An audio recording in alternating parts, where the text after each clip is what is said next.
Bueno, vamos a continuar con el mensaje llamado Es tu turno, y que hemos basado en el libro de Hebreos, capítulo 12, versículos del 1 al 2. Hebreos, capítulo 12, versículos del 1 al 2, que dice así: por tanto, nosotros también, teniendo en derredor nuestro tan grande nube de testigos, despojémonos de todo peso y del pecado que nos asedia, y corramos con paciencia la carrera que tenemos por delante, puesto los ojos en Jesús, el autor y consumador de la fe, el cual, por el gozo puesto delante de él, sufrió la cruz, menospreciando lo oprobio, y se sentó a la diestra del trono de Dios. Y habíamos empezado explicando que este texto más bien es la conclusión del capítulo 11 de Hebreos.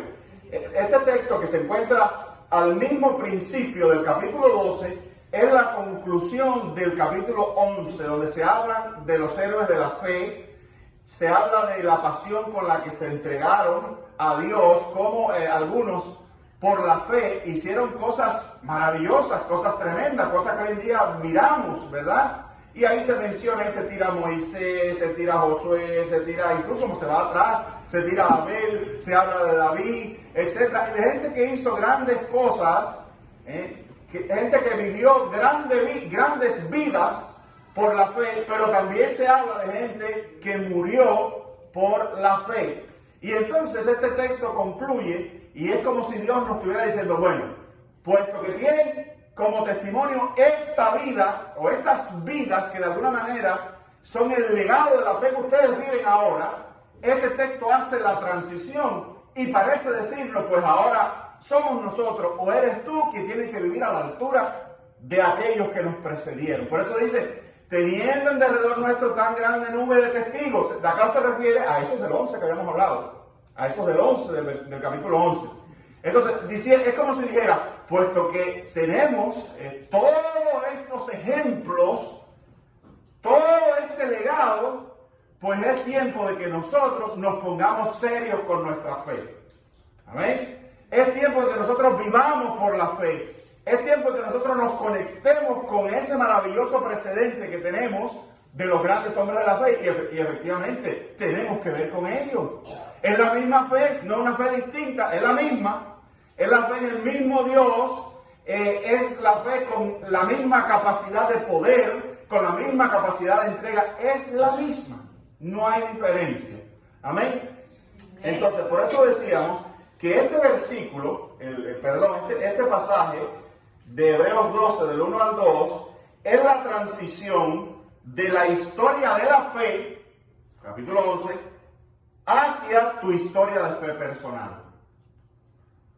Este versículo trae las cosas a casa, como dicen en inglés, ¿verdad? Las trae a casa para nosotros.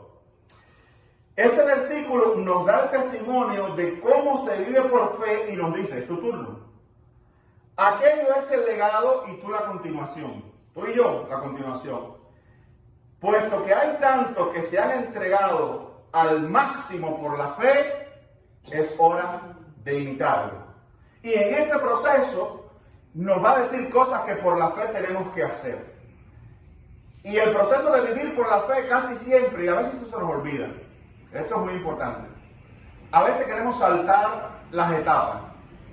Y yo quisiera hacer grandes cosas por la fe allá arriba, allá afuera, quisiera abrir el mar rojo, quisiera resucitar muertos, etc.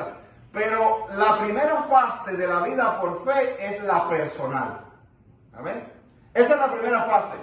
Antes de yo querer hacer grandes cosas para Dios, sería bueno primero hacer grandes cosas para Dios, pero en una vida personal, en mi interior, en lo que yo soy como persona. Ahí comienza el trabajo. El primer trabajo de la fe es, escúchame bien, la transformación personal.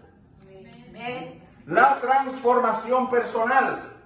A eso es a lo que Dios nos ha llamado. Dios nos ha llamado a ser mejores cristianos, a parecernos más a Jesús.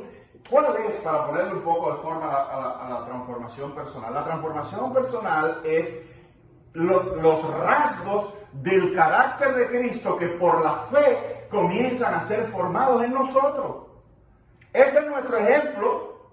Amén. Ese es nuestro paradigma. Nosotros no tenemos que parecernos a más nadie. Nosotros tenemos que parecernos en primer lugar a Cristo Jesús. Amén. Amén. Y en ese proceso de parecernos a Cristo Jesús hay cosas que se tienen que ir. No nos damos cuenta que Dios nos ha llamado a una nueva vida. De hecho, Dios ha hecho en nosotros un renacimiento, ha provocado un renacimiento, una regeneración. Hay una nueva entidad creada en Cristo Jesús dentro de nosotros que debe ser alimentada y debe ser cultivada por la fe. Amén. Yo tengo que creer que Dios está haciendo en mí una nueva persona. Entonces, el primer acto de fe en mi vida es cultivar mi vida personal. Y en ese proceso hay algunas malas hierbas que se tienen que ir. Por eso el texto dice despojados. A los cubanos entendemos mucho lo del despojo, ¿verdad? Bueno, este es el verdadero despojo. Este es el verdadero despojo.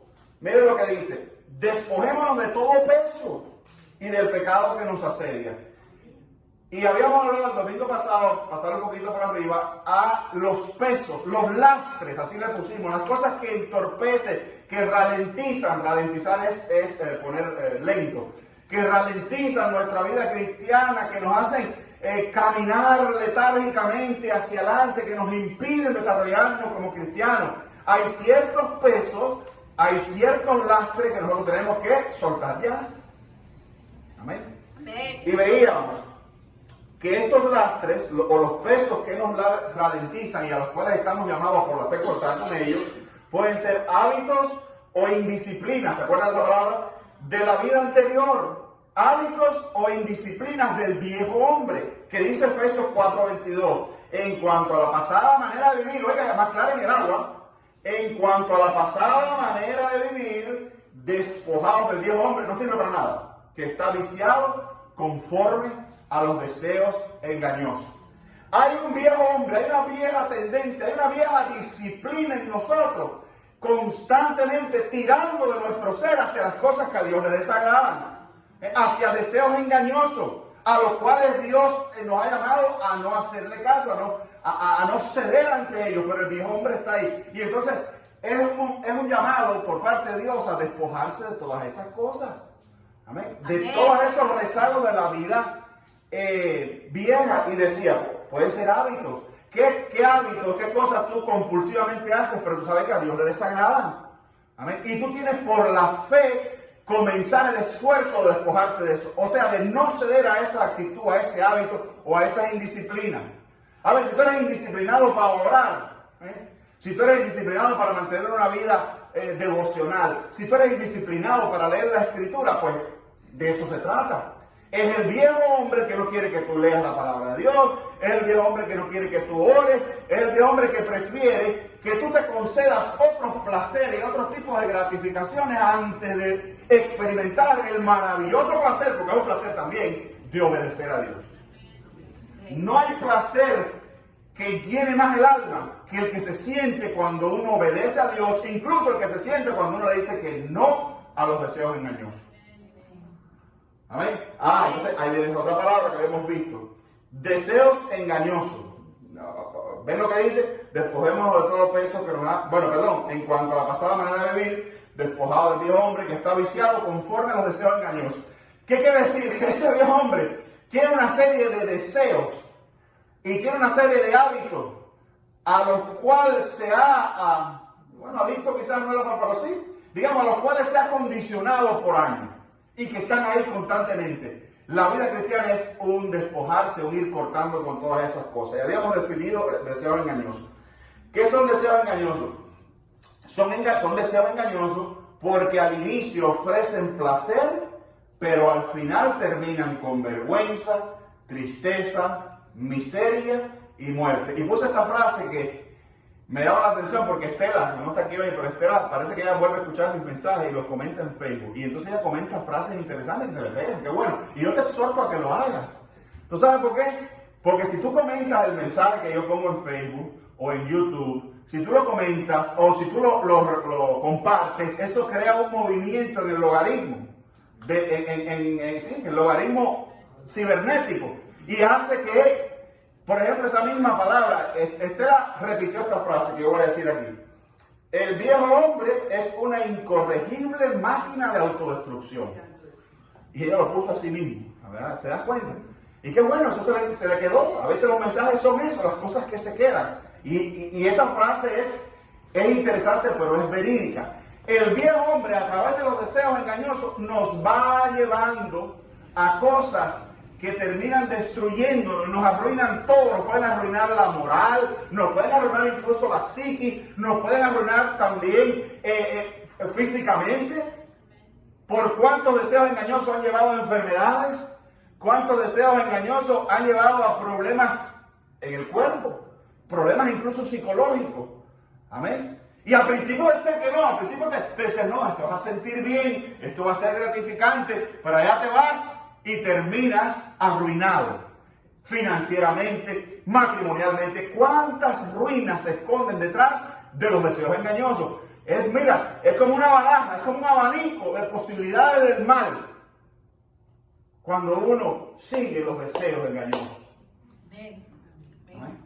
Por eso alguien decía, escoge pecar, escoge sufrir. Es verdad, a la larga o a la corta, pero el pecado te va a pasar factura.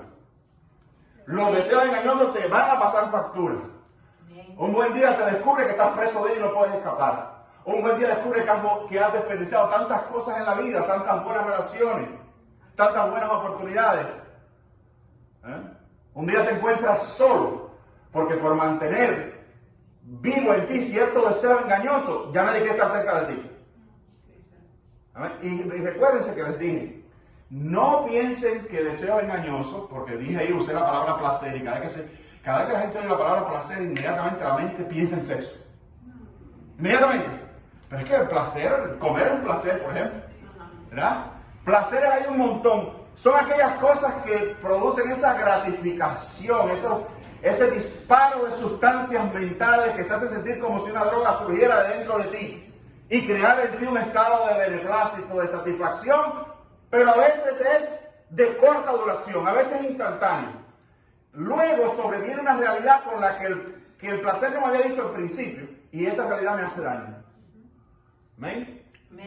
¿Cuántos hombres, y ahora sigue hablando y a veces no buscan el placer sexual, pero a veces salen buscando el placer que cierta compañía que lo entiende mejor o que lo comprende mejor le proporciona, pero un día se descubre que ha destruido y arruinado toda la familia y que hay secuelas hasta en los hijos cuando ya son grandes. ¿Verdad? Y todo empezó por un placer. ¿Cuánta adicción comenzó por un placer? ¿Amén? Yo les he contado a ustedes aquí, pongo esto por ejemplo, pero no seguían por eso nada más, pero yo les he contado a ustedes que yo fumaba. Yo tuve adicción al cigarro hasta que me convertí como hasta los 19, 20 años y era pastor. ¿Y cuando empezó? Empecé como a los 12 a fumar. Pero recuerdo que uno de los adultos de mi cuadro donde yo vivía, el padre de uno de mis amigos, cuando me veía fumando, él fumaba también, pero cuando me veía fumando me decía, muchacho, vas a coger vicio. Yo me acuerdo de esa palabra. Y él le decía, no, si esto es para chivar, como decían nosotros los cubanos. Esto es para chivar. Me decía, sí, así empezamos todos. Me decía, ¿verdad? Así empezamos todos, un juego.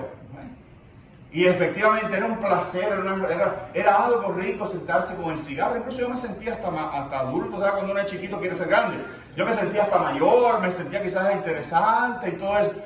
Pero después sobrevino, ya empezando porque yo tenía un montón de problemas. Yo practicaba deporte y ya no podía practicar deporte. Yo me puse bien flaco en un lugar donde la comida escaseaba, imagínate tú fumando. Pero encima de eso me di cuenta que no podía vivir sin aquello. Y mire, los deseos engañosos tienen algo, ¿no?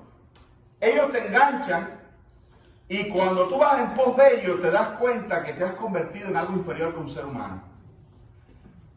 Porque yo recuerdo cuando yo estaba en la beca, yo esto lo he contado, cuando yo estaba en la escuela becado allá en Cuba, es que estás haciendo vida en la escuela, en el preuniversitario, que escaseaba el cigarro. Nosotros, yo y otros más, nos íbamos por los céspedes, por los terrenos, buscando cabitos de cigarro para coger y armar uno más grande que le decíamos Tupac allá. envuelto en hojas de libreta, las hojas de libreta cubanas esas que salían a rayos, y ahí había cuánta contaminación.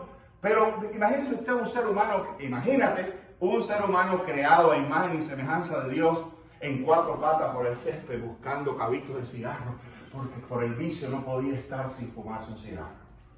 Y armándolo con papel y con material tóxico, que tenía todos aquellos renglones y cuadrículas hechas de tinta, todo eso. ¿Amén? Pero era rico fumar, ¿verdad? Qué placer más engañoso. Amén. Y yo decía, ya para pasar al otro, yo decía que hay deseos engañosos que tienen que ver también con nuestro carácter, con cosas que decimos, con actitudes. A veces tenemos, por ejemplo, yo tengo un pastor amigo mío que me confesó, yo creo que eso lo he dicho otras veces, me confesó a mí, Tony, una de las cosas que Dios trató duro en mi vida fue con la mentira, porque yo era muy mentiroso. Y tú dirás, bueno, ¿y cuál es el placer de la mentira? El placer de la mentira es casi siempre del ego. Uno miente para exagerar algo, para verse a mejor luz, para hacerse ver poderoso, para hacerse ver importante. Esa es la mentira, muchas veces, ¿no? Y es un vicio. Yo también, ahora que me acuerdo, nosotros teníamos también otro miembro en la iglesia que tenía una fascinación por los marines tremendo. Y era un sueño con los marines, con el ejército americano y todas esas cosas. Y él se la pasaba diciendo por ahí que él había peleado en Afganistán. ¿Era mentira? Y él tenía nosotros nos reíamos porque a veces los compañeros de trabajo, a veces se daban cosas súper cómicas, ¿no? Ajá, y a veces, una vez un compañero de trabajo de él fue a otro miembro de la iglesia, no a mí, pero fue a otro miembro de la iglesia, y le dijo, oye, ese pobre muchacho está más frustrado, porque eran camioneros y se juntaban los dos por ahí en los lugares. Y entonces ese camionero viene y le dijo a mi amigo, oye, ese muchacho está más frustrado. Ese muchacho dijo el otro día que él no soporta estar trabajando aquí, que él lo que quiere es regresar a Afganistán cuando él andaba tirándose los helicópteros. Mentira, ese hombre no ha visto un helicóptero, ni yo creo que el helicóptero médico ese. ¿Tú te imaginas? Yo decía, oye, pero esto es enfermizo. Enfermizo. Yo recuerdo que en el garaje de su casa, cuando se levantaba, tenía la bandera de los marines, Semper Fi y todo eso. Y hacían cumpleaños con marines. Y hacía cumpleaños con temática de marines y todas esas cosas. Y le decía, no, porque yo cuando me sentía feliz cuando andaba en Afganistán tirándome de los helicópteros. ¿Por qué lo hice? Porque hay un placer y hay un disfrute, hay un goce del alma, aberrado, enfermizo, cuando dice mentira. Igual que la gente chismea. Tú no sabes que la gente que chismea porque sienten ese placer de chismear. Es un placer, es un deseo engañoso del viejo hombre. Porque además la Biblia habla cantidad sobre la murmuración y sobre el chisme, pero bárbaramente. Amén. Entonces, para salirme de ahí, son hábitos o indisciplinas de la vida anterior. Y este texto dice despojado. Ahora, que ahí quería que ya salimos de los deseos engañosos y vamos a hablar de otros vínculos que lastran. Y escúchame bien porque es importante. Hay veces, aquí estoy hablando de rasgos, de ese lastre con problemas en mi carácter, ¿verdad? Pero a veces son personas. ¿Escuchaste? Son compañías y amistades y relaciones, comunidades incluso, que están lastrando tu vida cristiana. Mira lo que dice Gálatas 5:7, hablando de vínculos que lastran. Gálatas 5:7 dice, vosotros corríais bien. ¿Quién os estorbó para no obedecer a la verdad? ¿Oíste? Le dice Pablo a los Gálatas. Vosotros estaban bien, iban bien. ¿Quién os estorbó? Y a veces, qué tristeza esa, que hay hermanos y hay personas que empiezan bien en la vida cristiana hasta que conocen a alguien. Amén. Miren la palabra que Pablo usa, estorbo. Dice, vosotros corríais bien. ¿Quién os estorbó? ¿Quién? Para que no obedecierais a la verdad. ¿Qué persona te está desviando de la verdad? Te está haciendo cuestionar la verdad. pero además te está presentando la mentira como si fuera mejor que la verdad. Y tú le andas haciendo caso. Hay gente perturbadora.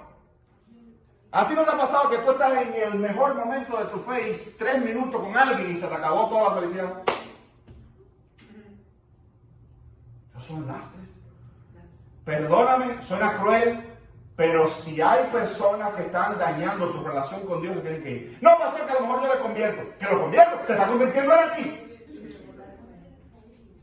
Hay gente que es psicológicamente más fuerte que tú. Igual que hay gente que son físicamente más fuertes que uno.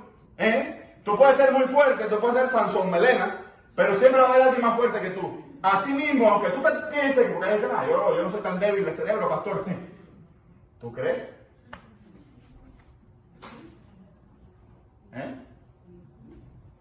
¿Tú crees?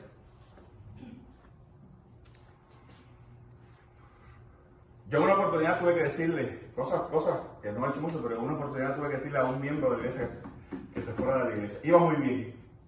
Hasta que llegó un hermano de él, de Cuba, que estaba envuelto en Cuba en no sé qué extraña denominación rara, ¿no? Hay cosas rarísimas por ahí, no me voy a meter en eso. Pero entonces y empezó a infiltrarse, y yo tenía a este muchacho al frente de una célula. Y empezó a infiltrarse un tipo de enseñanza rara, anticristiana, por lo menos anti la tradición de lo que nosotros hemos creído, y tú y yo tenemos potestad para tener nuestra propia evaluación de lo que creemos también, y nosotros tenemos potestad para ser bautistas. Y si el día de mañana vienen aquí con tendencias pentecostales o tendencias, nosotros tenemos autoridad de decirle, mire hermano, eso está muy bien, pero aquí no enseñamos eso. Y eso pasa, aquí no pasa tanto en Estados Unidos, pero allá en Cuba sí se veía mucho eso. Y de momento la gente dice, oye pastor, ayer en la célula estaba enseñando esto y esto y esto. Y yo, pues espérate, ¿dónde salió eso? No, porque el hermano dice que publicó un libro. ¿Qué libro? ¿Nadie ha leído el libro? No, porque el hermano le está metiendo. Y yo tuve que eliminar, las cosas fueron escalando, tuve que sacar, de hecho tuve que cancelar esa célula. Esa reunión se la tuve que cancelarla completa porque ya el panorama no andaba bien. Y tuve que decirle a él, lo siento, pero así no podemos trabajar. Eso no es lo que nosotros queremos. ¿Quién nos estorbó? ¿Quién? A veces una pareja. Ay, no, pero es que yo estoy solo, yo tengo que buscar a alguien. Pero para que estorbe tu vida cristiana. Y es lo que te digo, y ahorita, antes que se me vaya esa idea, porque es importante, y eso es lo que más común nos pasa.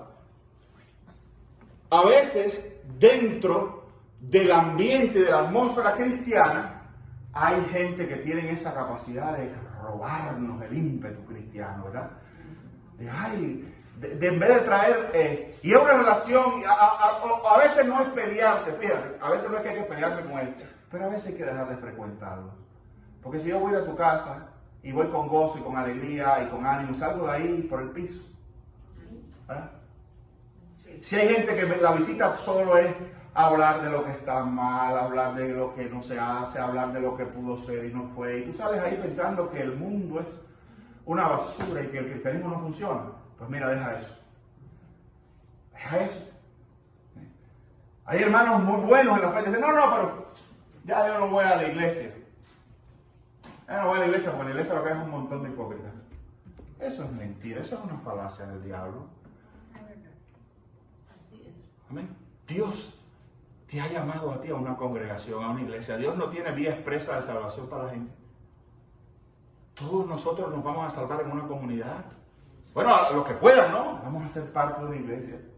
Entonces, cuando la gente se ponga a estarte atacando a la iglesia, mira, si no es una gente que está pasando un momento, ok, todo el mundo tiene derecho a pasar un momento, pero si tú ves que hay una actitud perniciosa allí de estar desacreditando, de estar vapuleando la iglesia, el liderazgo de la iglesia, la doctrina también, porque a veces le tiran hasta con la doctrina, ¿verdad?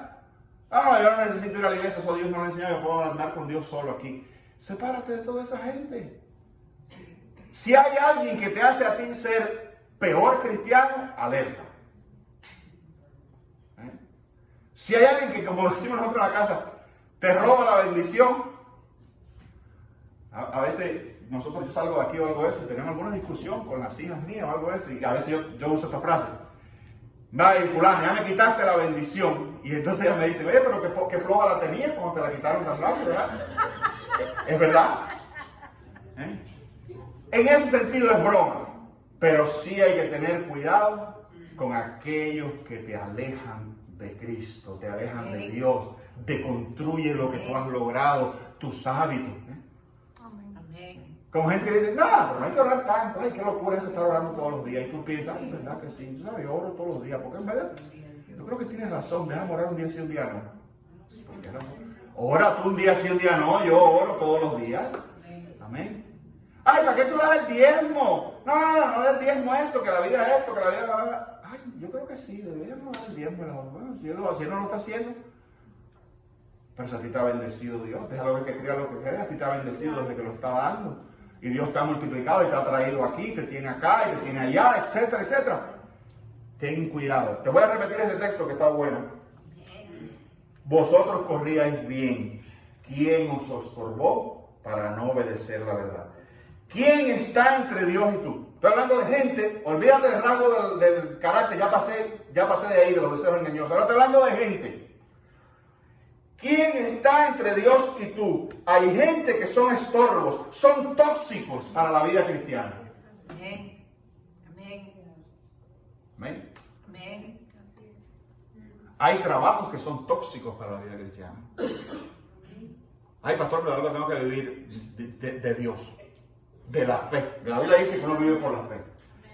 Si yo tengo un trabajo donde se me requiere ser inmoral y ser anticristiano, de ahí me voy. Y que Dios tenga misericordia de mí y me sostenga. ¿Amén? Esos trabajos, reconozco, son raros, ¿no? No todos los trabajos, la gran mayoría de los trabajos son trabajos normales. Ahí no todo el mundo anda alabando al Señor, pero son trabajos, ¿no verdad? Y tú puedes mantener tu vida cristiana y tú puedes decir, no, yo en eso no participo, no, gracias, y nadie se mete contigo. Pero hay trabajos que por su diseño te lanzan o te inmiscuyen o te tiran o te meten en atmósferas que son inmorales y anticristianas. Es un estorbo. Hay gente que viene a proponerte cosas que tú tienes que discernir si son estorbos. Amén. Y hay amistades, con eso termino, hay amistades que son muy buenos, son mis amigos, pero son estorbos. Vienen a tu casa y se burlan de tu fe, y se burlan de tu Dios, y te impiden esto, y se critican aquello, y critican lo otro. Y cuando tú terminas con ellos, en vez de quedarte con gozo, alegría, te quedas con una tristeza y con un montón de cuestionamiento de la fe que para ti ha servido y te ha traído hasta aquí. Y acuérdense que ese es el punto que estamos, en la fe. Entonces, por la fe, que nada, absolutamente nada, se meta entre tú y Dios. Amén. Y confía en el Señor. Ay, pastor, que si pierdo mis amigos, Dios te va a dar mejores y más. Amén. Ya le dije yo a usted una vez que mis amigos, todos, la gran mayoría de mis amigos de hoy, son cristianos y son los mejores. Y son los mejores. Amén. Entonces, todavía no hemos terminado este tema, pero vamos a dejarlo ahora ahí. Creo que ya hemos avanzado bastante. ¿Cuáles son los deseos engañosos que hay que despojarse? ¿Y cuáles son las personas que son estorbos? Una persona con una persona puede ser una relación. Algo a lo que te está seduciendo el enemigo.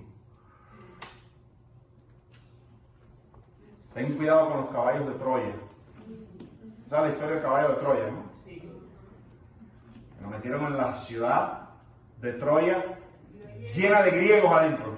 Y era un regalo. Amén. Y por la noche cuando tú estabas durmiendo, aquel nefasto instrumento del diablo abrió su barriga y vomitó juicio y muerte sobre la ciudad. Y fuego. A veces el Satanás anda viendo a ver cómo nos mete un caballito de Troya. Que cuando lo tengamos adentro haga así y vomite. Pecado, maldad, destrucción, tristeza, llanto para nosotros. ¿No lo dejes entrar? Amén. No lo dejes entrar. Si Dios te está diciendo, despójate de eso, suéltalo. Suelta esos lastres. Entonces, visitemos nuestra vida cristiana, nuestras actitudes, nuestros hábitos, nuestras disciplinas, si le agradan a Dios o no, pero también analicemos con quién nos juntamos y a quién le prestamos oído y corazón.